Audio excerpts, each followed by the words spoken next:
Good day. Together with Femi Thomas, Sandeep Kaur, and Amala Jensen. My name is Zaira May Ramirez, and we are Group 10.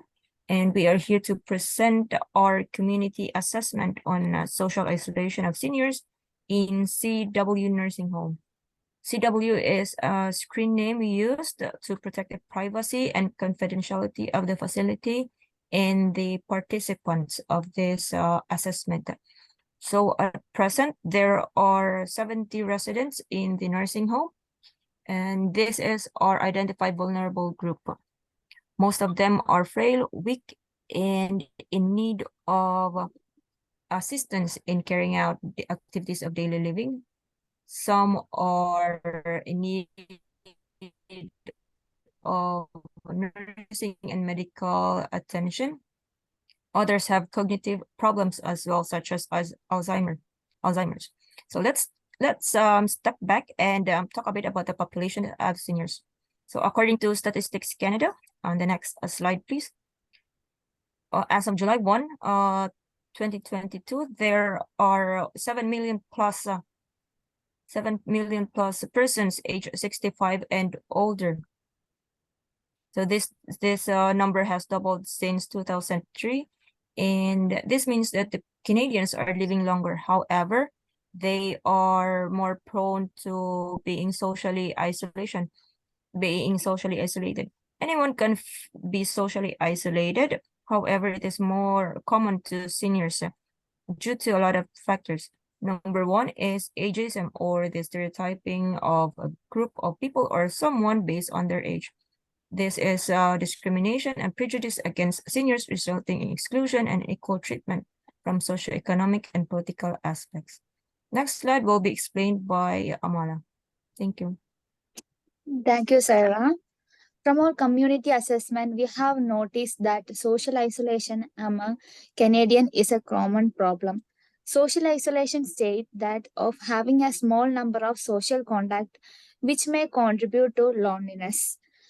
Social isolation is lack of social connection. It can lead to loneliness among elder adults. There are some factors which can lead to social isolation, which are physical changes such as social sickness or disability, life changes, loss of spouse, retirement, and so on, financial issues. Due to lack of funding or finance, they may not be able to perform the activities which they need, or they cannot perform the daily activities. So it can lead to social isolation. The other factor is inadequate transportation.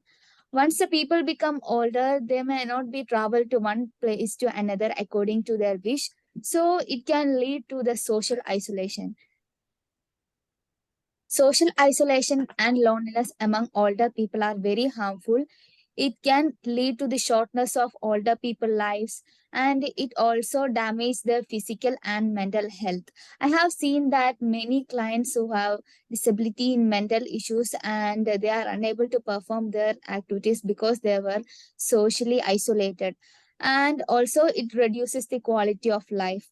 Why we chose this topic? It helps us to understand what is going around us, and the social determinants of health of older people are often neglected because there are some social determinants of health such as housing, employment, nutrition, and social support.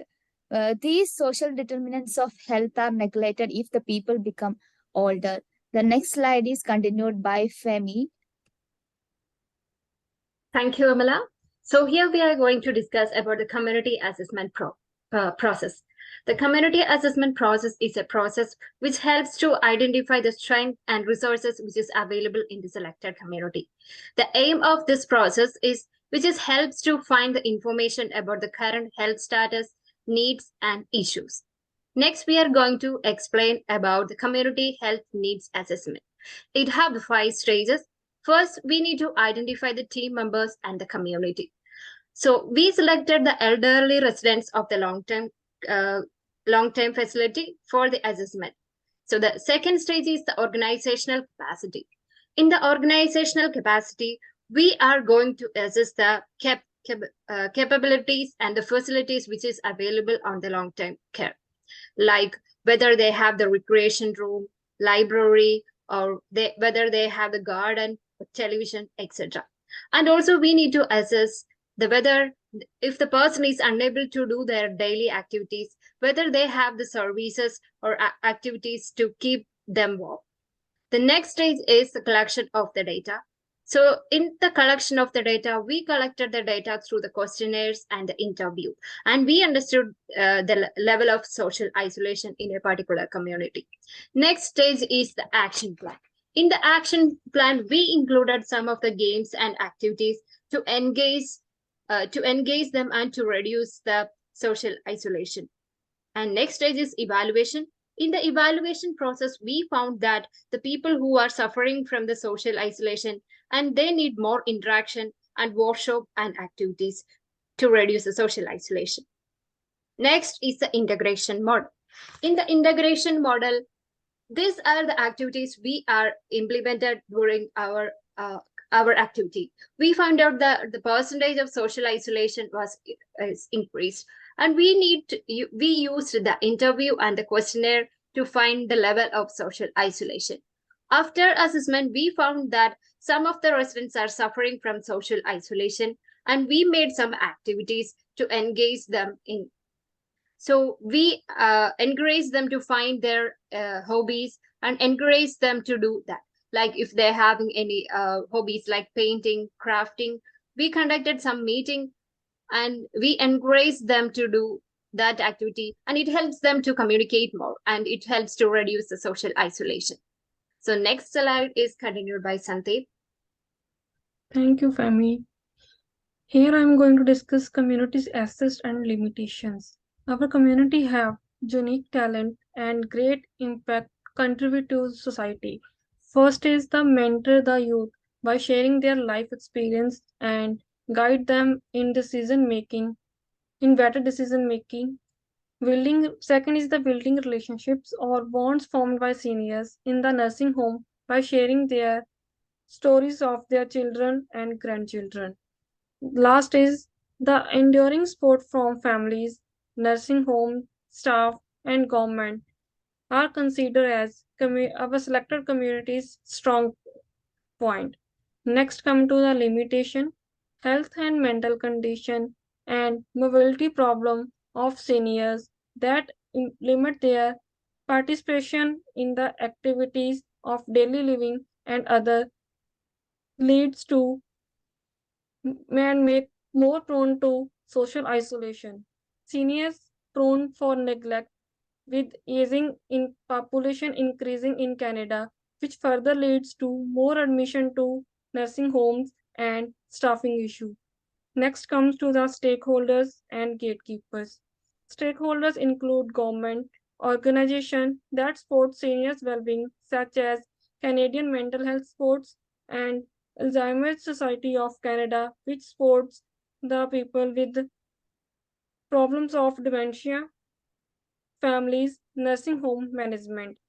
While the gatekeepers could be those organizations like community care access centers, which identifies the eligibility of seniors to live in long-term care, and possibly the youth who identify the gaps between the young population and the older one. Next come to the advocacy. Canadian government has been always advocate for senior populations. They work together with stakeholders for this and together with the nursing home management, staff, seniors families, and seniors organization that promote well-being and health of senior in Canada.